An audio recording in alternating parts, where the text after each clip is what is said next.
Right ఇక updates చూద్దాం. తెలంగాణలో ప్రభుత్వ స్కూళ్ల పరిస్థితి అధ్వాన్నంగా ఉందన్నారు తెలంగాణ బీజేపీ చీఫ్ రామచంద్రరావు. విద్యార్థులకు ప్రభుత్వం అన్యాయం చేస్తోంది అన్నారు.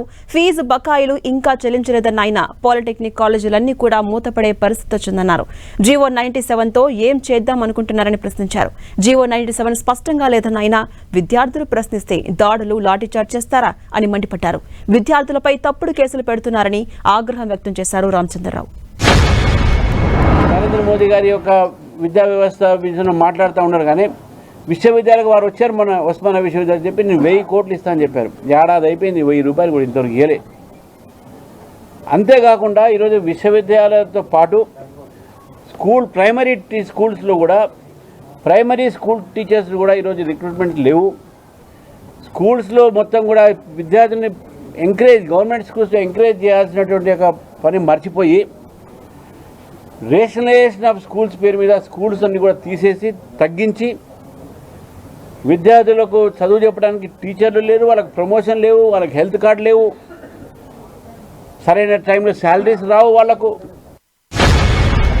చివరికి ముఖ్యమంత్రి గారే వారు కౌన్సిల్లో అసెంబ్లీ అనడం జరిగింది, నా దగ్గర విద్యార్థులకు టీచర్లకు జీతాలు ఇవ్వడానికి నా దగ్గర డబ్బులు లేవు, మీరే చెప్పండి నేను ఏం చేయాలన్నారు.